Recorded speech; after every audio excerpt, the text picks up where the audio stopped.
আরজি করের ইস্যুতে গোটা রাজ্য যখন তোলপাড়, তখন শব্দবাজিহীন মহালয়ার দিনের আবেদন জানালেন জলপাইগুড়ির নাগরিক সংসদের সদস্যরা।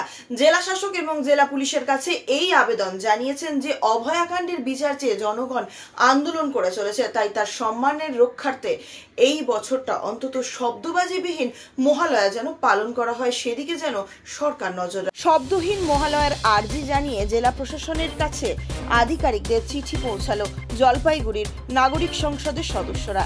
জেলা প্রশাসক এবং জেলা পুলিশ সুপারের দপ্তর সহ সদর মহকুমা শাসক এবং অন্যান্য প্রশাসনিক আধিকারিকদের কাছে বিষয়টি নিয়ে আর্জি জানিয়েছেন জলপাইগুড়ি নাগরিক সদস্যদের কর্মকর্তারা।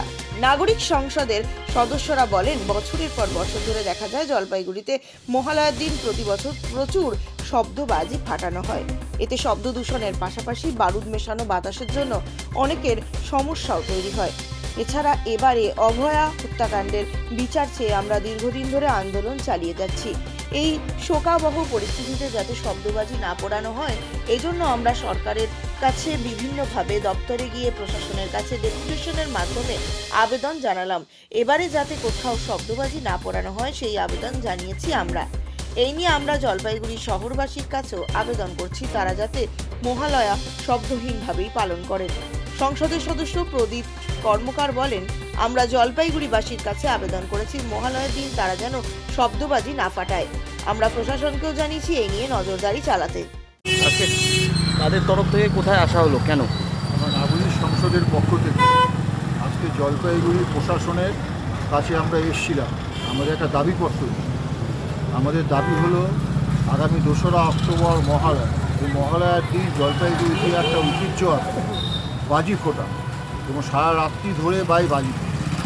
আমরা এবার যে আবেদন নিয়ে এসেছি সেটা হচ্ছে যে এই অভয়ার বিচারের দাবিতে আমরা নাগরিক সংসদের পক্ষ থেকে লড়াই সংগ্রাম করে যাচ্ছি। আমাদের একটা কর্মসূচি হচ্ছে জলপাইগুড়ির মানুষের কাছে আমরা এবার আবেদন জানাচ্ছি যে এবার যাতে তারা বাজি না ফোটায় এবং মহালয়ার দিন যাতে শব্দহীন রাখে।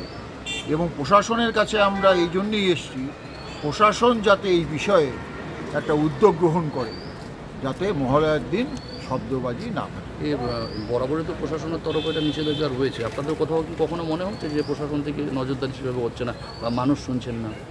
প্রশাসনের থেকে নজরদারিটা এবার যাতে আরও করা হয়, আরও যাতে ভালো মতন হয়, তার জন্যই আমরা এখানে বলতে আজকে শুধু তাই না, এর পাশাপাশি এবারকার বিশেষ পরিস্থিতির জন্য অভয়ার যে যারা দোষী তাদের শাস্তির দাবিতে বিশেষ পরিস্থিতির জন্য বিশেষভাবে প্রশাসনকে আমরা বলছি। আজকে কোথায় এসছেন? আজকে আমরা এসডিও অফিসে এখানে আসলাম, আমরা এসপিকে দিয়েছি, আমরা ডিএম সবাইকে আমরা জানাবো। লিখিত আবেদন জানিয়েছেন? লিখিত আবেদন জানিয়েছি এই যে আমাদের সামনে। আপনার নাম পরিচয়টা একটু বলুন। আমার নাম প্রদীপ কুমার কর্মকার। যে কোনো খবরের জন্য যোগাযোগ করুন 7099017330 এবং 7099017110 নম্বরে।